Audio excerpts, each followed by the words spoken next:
पिछले कुछ समय से जब से रुपए का अवमूल्यन होने लगा तो ये प्रश्न आने लगा कि क्या भारत का रुपया डॉलर के लिए क्यों गिर रहा है, डॉलर क्यों महंगा हो रहा है और क्या पूरे विश्व की यही स्थिति है। अगर हम ये समझें कि अमेरिका ये कर रहा है या क्या दुनिया के हर देश की स्थिति ऐसी है, ज़रा इसको समझने के लिए एक आंकड़े पर गौर डालें। आपके सामने ये जो आंकड़े रखे गए हैं ये डॉलर की वैल्यू है उस कंट्री की, उस देश की मुद्रा के लिहाज से। आसपास के कुछ देश लिए गए हैं और इन सब की डॉलर की कीमत उनकी अपनी करेंसी में, उनकी अपनी मुद्रा में दी गई है। उदाहरण के लिए बांग्लादेश में 2003 में $1 58 बांग्लादेशी टका में आता था और 2012 में वही चीज़ 78 बांग्लादेशी टका में आता है। पाकिस्तान का जो रुपया है वो 2003 में 58 रुपये का $1 होता था और 2012 के अंत तक वो 100 रुपये का डॉलर हो गया। चीन की जो मुद्रा है युआन, 2003 में $1 लेने के लिए 8.27 युआन देने पड़ते थे, जबकि 2012 में 6.14 युआन देना पड़ता है। भारत का रुपया 46 रुपये में $1 आता था, जो अब 60 रुपये 31 पैसे का है। ऑस्ट्रेलिया का जो डॉलर चलता था पहले 1.54 यानी $1.5 ऑस्ट्रेलियन देना पड़ता था और एक अमेरिकी डॉलर मिलता था। 2012 के आते आते 1.08 ऑस्ट्रेलियन डॉलर से एक अमेरिकी डॉलर मिल रहा है। यहीं पर श्रीलंका के विषय में, जो श्रीलंका की मुद्रा है 97.1 रुपये में $1 आता था और 2012 के आते आते 131.2 रुपये का $1 है। इन पर यदि गौर डालें तो बांग्लादेश, पाकिस्तान, भारत, श्रीलंका, इन सब के लिए डॉलर महंगा हुआ, परंतु चीन और ऑस्ट्रेलिया के लिए डॉलर सस्ता हुआ। इसका अर्थ अंतर्राष्ट्रीय मुद्रा में कोई तो चीज़ है जो इस डॉलर को महंगा और सस्ता करता है।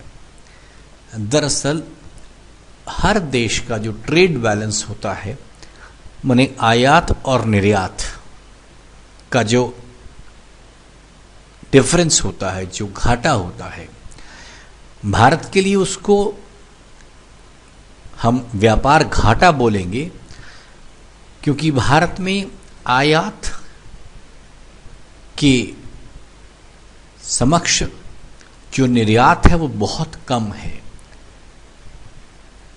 हमारा आयात अधिक है, निर्यात कम है।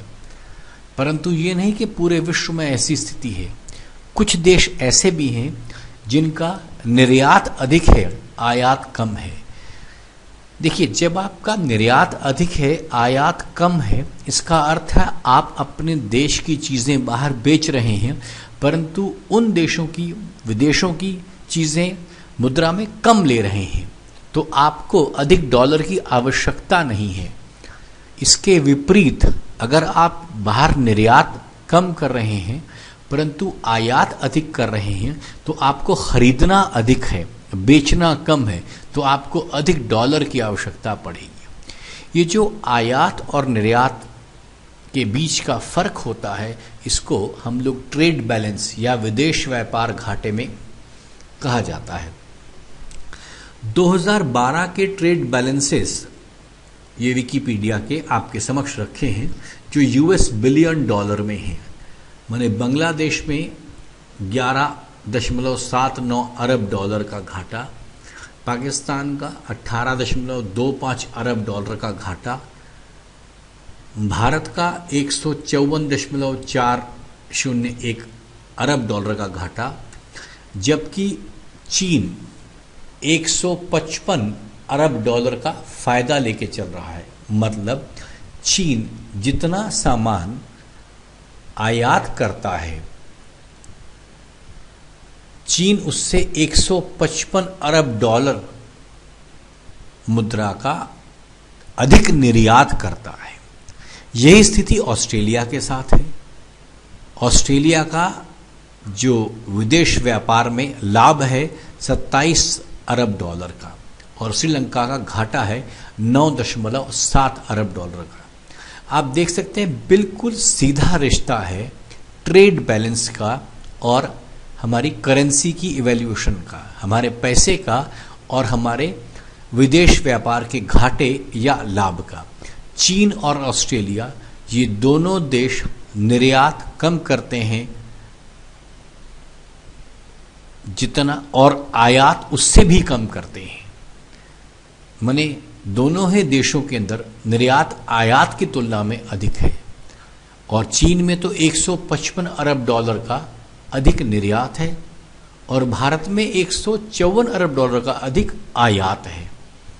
जितना चीन एक्स्ट्रा एक्सपोर्ट करता है उतना हम एक्स्ट्रा इंपोर्ट करते हैं। इस वजह से हमें डॉलर और चाहिए और हमारे देश की करेंसी में डॉलर महंगा होता जाता है।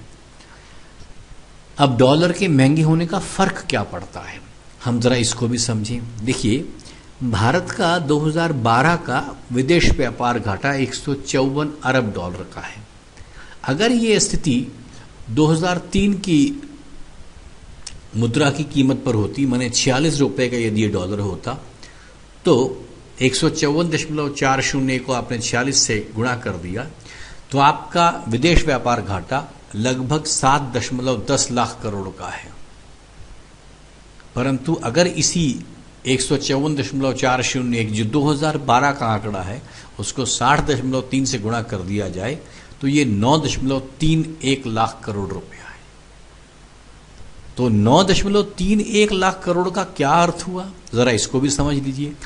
मतलब हमारे देश में जितना आयात हो रहा है वो निर्यात से 9.31 लाख करोड़ रुपए अधिक का है। मतलब हर साल हमारे देश को 9.31 लाख करोड़ रुपए के बराबर के डॉलर को खरीदना पड़ता है, इसलिए डॉलर महंगा हो रहा है। और ये 9.31 लाख करोड़ है कितना, यदि इसको कुछ मत किया जाए, सीधा 125 करोड़ से भाग दे दिया जाए तो इसकी वैल्यू आती है 7,448 रुपए, माने लगभग 7,500 रुपए प्रति वर्ष प्रति व्यक्ति नए विदेशी कर्जे में डूब रहा है। ये आंकड़ा 2012 का है, इस वर्ष और अधिक है।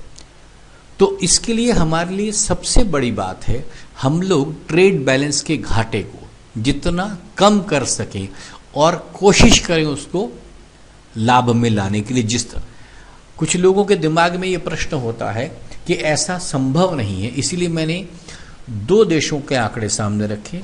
हमारे ही आसपास के देश हैं ऑस्ट्रेलिया और चाइना। इन दोनों के अंदर ये निर्यात अधिक करते हैं, आयात कम करते हैं। आप देख सकते हैं कि चीन और ऑस्ट्रेलिया दोनों देशों में निर्यात अधिक है, आयात कम है। इस वजह से उनकी करेंसी धीरे धीरे डॉलर के सामने मजबूत होती जा रही है। चीन की हालत देखिए, 8.27 युआन से 6.14, माने 25% के लगभग युआन मजबूत हुआ। डॉलर ऑस्ट्रेलिया का लगभग 30% मजबूत हुआ और हम 30-33% कमजोर हुए। मात्र कारण इसके ट्रेड बैलेंस का है। हमको अधिक डॉलर चाहिए, इसके लिए हमें अधिक डॉलर की कीमत चुकानी पड़ती है। हम कोशिश करें कि इस प्रकार की चीज़ों को समझें और हो सके निर्यात बढ़ाएं, आयात कम करें। फिर हम चर्चा करेंगे आयात किन चीज़ों का होता है और क्यों, और सरकार के किन दबावों में इस पर हमें काम करना पड़ता है। धन्यवाद।